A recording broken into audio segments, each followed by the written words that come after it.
Welcome, everybody, to Revive Health's Daily Briefing Live for Monday, May 18th, 2020. This is our 30-minute review of the latest, most important news, resources, and advice for health system marketers and communicators dealing with COVID-19. I'm Chris Bevelo, Health Systems Practice Lead at Revive Health, and your host for the show. I'm joined by Chase Kleckner, who is Senior Marketing Manager at Revive Health, and our show's producer. Hello, Chase. Hey, Chris. You have a good weekend? I had a fine weekend. How was yours? It was good. Yeah. Good. We are also joined today by Gale Pryor, who is Vice President of Content at Revive Health, and Luke Farkas, who is Director of Business Strategy and Growth at Revive Health. First, Gale. Her role as a writer and editor for healthcare organizations has given her a front row seat to the innovations taking place across the healthcare ecosystem. She has served as senior editor for Athena Insight, the digital magazine sponsored by Athena Health, where she published data-driven articles about innovations read by 25,000 executives and clinicians each month. Hi, Gale. Nope, you're muted. We want to hear you. Sorry about that. There you go. Hi, Chris. How are you? Very good. Very good. This is your first time on the show, right? It is, but you would think I would know how to unmute myself at this point. Oh, it happens in every Zoom meeting. We all know. We're all familiar with it. No worries at all. Thanks for joining us. Sure. Good to be here. And Luke, who oversees our business development efforts and corporate marketing functions here at Revive Health, and is also overseeing the team responsible for our growth strategy. He helps refresh the agency's POVs that show up in our marketing channels, proposals, and pitches across all service segments. Hello, Luke. Hey, Chris. How's it going? Is this your first time on the show? This is my first time on the show. Wow. Yes. So yeah. Two first timers, plus this is the second time we've had more than one guest. So that is just a bizarre confluence of firsts and seconds, I guess. Well, yes. Thank you. Happy to be a first and a second. Yeah. Cool. All right. So we're going to dive in with both of you guys here in a bit. As with each show, we plan on covering the latest news on COVID-19 and how it relates to marketing and communications, and provide helpful resources. Most importantly, share what we're seeing and hearing from across the industry. We want this to be an interactive session as much as possible. So if you have a question for Gale or Luke or Chase or myself, just put that in the question and answer queue in Zoom at the bottom of your Zoom window, and we'll get to as many as we can at the bottom of the show. You can also use the chat function to talk to other attendees. Chase will be using that to post some links to things we're talking about. But again, if you have a question, make sure it shows up in the Q&A queue only. Remember, you can subscribe to this podcast on iTunes, search for Revive Health Daily Briefing Live. We'll be posting and recording this episode as we do every day this afternoon. You can find that at our website, thinkrevivehealth.com. And we have a communications hub where these recordings are all housed. That's at thinkrevivehealth.com/COVID-19. And we've got all kinds of other content there we'll hit on in a little bit. A couple of important notes for each show. We are not experts on COVID-19 itself, so this is not a place for medical or scientific advice or resources. We do, however, have opinions on marketing and communications for healthcare related to COVID-19. Just make sure you take whatever we say and run it through the filter of your own situation, your own community, because obviously everyone is experiencing this a little bit differently as we move through it. So first, we're going to talk about a couple of news items. The first one we always hit on is a count of cases and deaths, both globally in the United States. We do that so that we can kind of keep an overarching perspective on the things we're going to be talking about as we move through what we used to say, move through this pandemic, and now we may need to be saying move through this initial wave of the pandemic. Who knows how we're going to have to couch that, but we obviously are moving through whatever it is we're going through now in a certain way, and knowing kind of where we're at on that curve is really important for the things we're going to talk about. So we use the Johns Hopkins tool, and when I refreshed it before the show, globally we have 4,758,937 confirmed cases and 316,277 global deaths. When we look at the United States, we are now at 1,491,547 cases confirmed, and we are at 89,666 deaths. So not quite at the 90,000 mark. We'll obviously probably hit that today or tomorrow. If you look on the tool, you can see that in terms of at least daily cases, we're gradually moving kind of down. I would say at about maybe a 20% incline, maybe 30%, depending on exactly what you're looking at, but definitely kind of moving through. Obviously, we're not sure where that's going to continue with a lot of the country reopening. Will we see that continue to downslope? Will we see it go back up? That's something we need to really pay attention to in our field, obviously. And then another news story that Gale actually brought forward, it's from the Commonwealth Fund, and it talks about primary care and its important role in fighting COVID-19.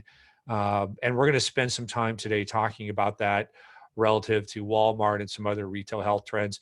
Gale, is there anything quick you want to talk about in terms of that article, which Chase will share for folks in the channel? Yeah, I thought it was interesting. I mean, we all know that primary care is really suffering along with a lot of other aspects of healthcare right now due to folks staying away from healthcare out of fear of the virus. So I thought the article was interesting because it suggests some ways that primary care practices can reconnect with patients in ways that feel safe to patients. So people are getting really creative out there, and that's encouraging to see because we need our primary care doctors, and it's encouraging to see how they're beginning to adapt to the situation. Great. So I encourage people to read that. We're going to talk more about primary care on Wednesday when Jared Ursey comes back. And we're going to dive a little deeper in just the kind of the business threat that they're under because of COVID. And I think we'll kind of talk a little bit about that today as well. So check out that story. Couple more things, then we're going to dive in with Luke and Gale a little deeper on this. Remember to visit our communications hub. So that again is at thinkrevivehealth.com/COVID-19. You can also go to our homepage and go to the top where there's a banner that will take you there. So at that communications hub, again, we have recordings of this show that we post every day. We have the content from our biweekly e-newsletter that we put out that has all kinds of information and advice. We also have a lot of content around rapid recovery, which is really the period that we're in now, where hospitals and health systems really need to make sure they're effectively retaining the patients who they were supposed to have been seeing during the COVID crisis, whose care was put off, canceled, or postponed, and also trying to build up volumes, given the financial situation that they all face. Primary care, as Gale alluded to, is just kind of the tip of the iceberg.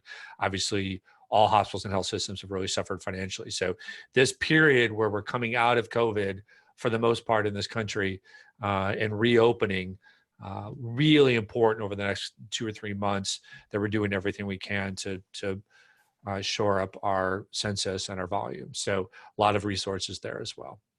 Okay, so Luke and Gale, let's start by talking about Walmart.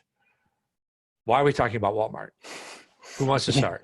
Yeah, it's a good question. I mean,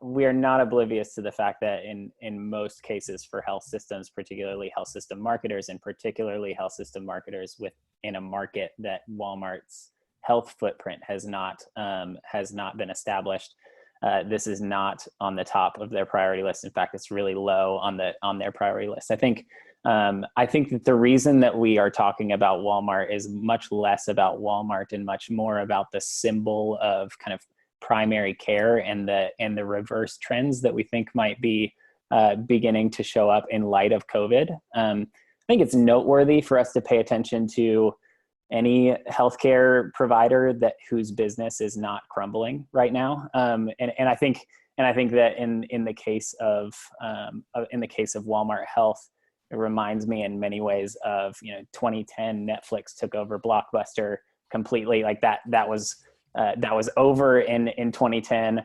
And then Netflix kind of had this big rise to being the main player in original video content streamed into people's homes. And then Amazon comes along and says, I'll do you one better.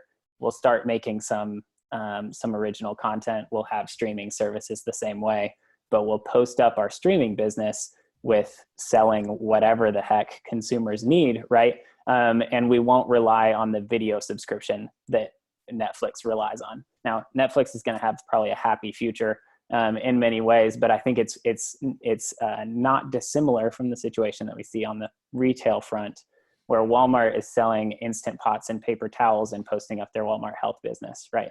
And the stocks are looking good. So I think, some of when Gale and I started talking about this, some of what sparked it was, is there such thing as a COVID-proof kind of care provider? And is that retail health right now? I mean, Gale, I know that you have some thoughts about is there such thing as COVID-proof on this front? And then we'll get into some of that, the trends that I think relate to hospital marketers. Yeah, thanks, Luke. We've been following Walmart since September, when they first opened their super health center in Dallas, Georgia, as such an interesting approach to answering consumers' needs, which is convenience and affordability, the two elements that healthcare has struggled to provide consumers. So in comes Walmart with their expertise in that, and opens up these health centers, and it made a lot of headlines. So now we're in a different world because of COVID. So does that mean that Walmart Health is COVID proof? Was that winning formula, or what looks like could be a winning formula? Is it going to work in this new context that we're in? And it's interesting, and Luke and I started talking about this because we thought probably, that those are two such strong selling points, convenience and affordability for consumers. But on the other hand, some Walmart stores are becoming COVID hotspots. In at least 4 or 5 states, there have been that's happened. Is that going to dissuade consumers from going to Walmart stores? Is that going to dissuade consumers from seeking healthcare at their still pilot programs, their two super health centers? And we looked on social media, and despite there being some documented hotspots taking place in Walmart stores, that doesn't seem to be dissuading consumers to go to the stores. There's still lines. They still trust Walmart to provide them with their with affordable necessities. That it hasn't disrupted their relationship, which is interesting, and brought us to start thinking about how Walmart has built that trust with their consumers, with their local communities, and if there's something that we can learn there in terms of the trust that consumers seem to need now, in order to seek the healthcare they need, in any given context. Because our own surveys have shown that patients are afraid to seek healthcare right now. So we kind of wanted to explore that topic a little bit. Yeah, and I think a big piece to kind of add on to that too is, right, like Walmart has built a certain level of trust around affordability and convenience for the consumer side, but kind of does that transfer to healthcare, and more importantly, potentially, and we'll get into this kind of in the next question probably, is, more importantly, does that transfer into healthcare? Are cost, affordability, and convenience going to be as important elements in the hierarchy of needs for consumers post-COVID, particularly when the ante kind of has been upped a bit by the emergence of a global pandemic? Right. And then our question too was that, is there a generational difference in this? The millennials have it's been well established, don't feel the need for a relationship with their primary care provider. And is this global experience that we're all having, is that going to change that dynamic in a way that instead of becoming a headwind for healthcare, becomes a tailwind for healthcare? Sure, sure. So one of the things that would have been interesting to do is extend the survey that we've done. Luke, I know you've been a big part of that. We've been asking, when are you going to be comfortable going back into a hospital? When are you going to be comfortable going back into an emergency room? We've actually done some localized versions of that survey that have added physician offices, urgent cares, and outpatient surgery centers. And we didn't add retail. First of all, I think if you ask consumers, are you comfortable going back into retail health? They have no idea what that actually means. Yeah, that's right. But you can imagine that emergency room was the worst, hospital was second, outpatient surgery was third, and then doctor's office was fourth in terms of like fear. So as you go down that hierarchy, people are less fearful. Understandably, because where did COVID happen? It happened in the emergency room first, then the hospital. But I wonder whether if you came all the way down to Walmart, whether it would go up a little. And the reason I say that is because we don't know. I'm just speculating. I think about my own personal experience. The grocery store is still I'm more scared of the grocery store than I am of my doctor's office. And there's even a hierarchy of grocery stores. I don't want to maybe put any brands on the spot. Let's just say we shop at Target, and I love Target, and my wife does the shopping because I can't go into grocery stores. I'm not supposed to. So she does that. She's also doing the shopping for my parents who are really health compromised and older, but they prefer to go to a different brand. And it's kind of a step down brand. It's not Walmart. It's not Target. I won't name it. But the first time she went there and a few times after, she's been like, I don't want to go back there. Like, it's not clean. Nobody's wearing masks. They don't seem to really be taking this at the same level as like Target. I don't know where Walmart is in all of that, but I do wonder whether there's a little bounce back up of like, well, I would rather go into a sterile physician's office than a Walmart for healthcare during COVID. I have no idea. I'm just throwing that out there. Yeah, and there's an interesting timing element of that too, right? Where yes, I think Walmart has probably a brand hurdle to get over when it comes to cleanliness and potentially even safety, particularly in the health space.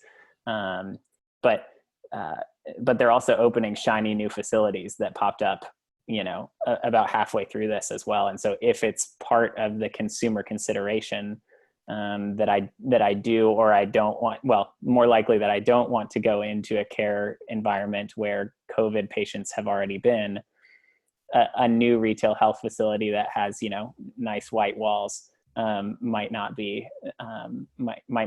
unattractive. Sure. Yeah. So let's put that aside, right? So that's really just related to where we're at or have been with COVID, but let's talk about moving out of COVID and kind of go kind of before and after. So the question about Walmart and other entrants was pretty straightforward. So you can throw in CVS, you can throw in Walgreens as two other examples that are kind of at the same level of Walmart. It was all about whether these entrants would be a competitive threat to primary care and retail care for traditional providers. That was where it was before. As we come out of COVID, do we see anything changing? Do we see a different dynamic potentially to that equation? Quite possibly, because what our survey also has shown is that people are relying on their local hospitals and health systems for information they can trust about the pandemic and how to stay safe. And so the question is, after COVID, are people going to go back to just trusting themselves to get the care they need wherever it's most convenient? Or is this an opportunity to continue building that trust and building that relationship so consumers go back to thinking, yeah, I do want a one-on-one relationship that lasts for years with my provider. We have the trust and we have the authority in healthcare that the retail, like Walmart, may not yet have established with consumers. So is the new context that we're in an opportunity to remind consumers, this is how you stay healthy over the long term. And these are the voices that you can trust for your information to stay healthy. Yeah, I mean, it's always been an argument going all the way back to the ACA, where systems like Geisinger and Intermountain were held up as the model. And really that was around the idea of integrated care, the importance of having one place that does everything for you, because then you have somebody who's got a holistic kind of view, right? That's where you had, I can't remember what they were called now. Luke, what were they called? Physician homes, medical homes, right? I'm not even saying it right anymore. I've totally forgotten about what those were. Considered medical home. That's yes, right. thank you. That was the whole principle of it, right? Yes. And so these new entrants are disruptors to that to a degree. It's one thing, I think, to say, well, you can go get a flu shot anywhere. Who cares? It's another at a primary care level, right? Yeah, and that was a service and an element in life that was once considered essential, and gradually has been eroded. So the PCPs in our communities are had a double whammy in terms of people backing out of the idea that was essential to their and their family's well-being, and then of course and then came COVID. So so it may be though that on this global level, rather than on an individual level, which is generally how we begin to understand that we actually need a primary care relationship, is because something bad happens to me or to my family, and we're like, oh, I need a doctor who knows everything about us so I can go back to all again and again. That usually happens on an individual basis. As you get older, these things happen, and so you establish that relationship. But now it's happening on a broad societal basis, which is quite interesting. So what is that going to do? Across the board, is it possible that consumers are going to suddenly realize that we all need a patient-centered medical home, or someplace we can go for life is more complex than we realized, perhaps, and that's where our PCP comes in. Yeah, and I think it's not for a lack of business challenges that hospitals and physicians, physician groups will be faced with in a post-COVID world, right? It's going to be it has been and will continue to be a very big hit to business. But I think some of what we're starting to see, and what is likely to happen here is, regardless of your age or what you might have considered your preferences to be around primary care and needing a dedicated kind of one person or one institution to kind of turn to for all of your health needs, you've been hit with something in this time that is threatening to all of us. And I think that poses from just from a trust perspective, irrespective of business things, which I think Jared and others will talk about on Wednesday. From a trust perspective, that sets providers in our listeners' kind of organizations up for a very long and trusting relationship with consumers that's different in a post-COVID world as well. Well, and let's talk about how far traditional providers have come in an extremely short period of time. Oh my goodness, yes. In terms of convenience and affordability, primarily through virtual visits. It's the only way many primary care docs have been able to connect with their patients. And I'll just use, again, anecdotal, but we know there's plenty of research that supports this. My provider, I have got chronic issues, so I have to see my doctor at least 3 or 4 times a year. And I would always have to call, I always have to schedule, I have to drive like a half hour to his office and drive back. And I'm sure I'll still have to do that to a degree. But now they've instituted virtual visits seemingly overnight. And now not only is that a way that I can connect with my provider, I can just go online. I mean, this sounds crazy. It sounds like I'm from 1974 or something when I say it this way. I can go online and just pick the day and pick the hour, and I've scheduled it. It's that convenient, and it was never that convenient before. And I think that is the norm for traditional providers, not the exception. But that's changed now. And so at what point will I go, well, it's just as easy for me to connect with my doctor online as it is to go to Walmart that's even 3 miles down the road. So it might even eliminate that differentiation in the first place. Right. And it's much safer in terms of exposure. It's easier. and the whole cleanliness factor becomes a mute. It doesn't matter. You don't worry about exposing yourself by going anywhere. So it did leapfrog them over the advantages that Walmart's and other retail care had. Do we know, can I ask you guys this? I don't mean to put you on the spot. Do we know that with Walmart Health and primary care that you have a single primary care provider if you use them? Or is it literally whoever's on shift, like an urgent care, that you go and you see that person? My understanding is it's on shift. Okay, so kind of like an urgent care model. I mean, I do think what you guys are talking about has a lot of merit, if that is also the case. Because again, I'm going to have to explain. Like, I know there's a medical record, right? But I can tell you my medical records, like if you had to read it, get some coffee, it's going to take you some while. I'm not going to trust walk it into, whoever's randomly there, that they're going to understand my situation. It's just like an urgent care. And I'm okay with that on urgent care if it's a broken arm or a flu shot. I'm not okay with that in terms of a chronic situation, or even if you don't have a chronic situation, you just want that continuation of care. You want integrated care. You want somebody to understand you. I'm not sure how that's going to fly. Right. And I think there's another layer beyond that, in terms of wanting, that may come out of this. And you want to know that you are understood as a whole person by people delivering your health care. But there's also this sense of that COVID may be leading us toward, in that healthcare we now see obviously is interconnected. It's interdependent. We're watching how our communities are behaving in this pandemic, and how we are all taking steps to keep each other safe. And so that's another aspect that sets retail care and healthcare, particularly primary care, apart, and local hospitals, is their work for community good, for the good of the community. Mm-hmm. That seems to be a rising consciousness amongst all of us at this point, where Walmart does a pretty good job actually of reaching out to its community. I can't say that's true necessarily across retail care, but it's certainly a change of consciousness in all of us that healthcare exists beyond our own bodies and our own needs.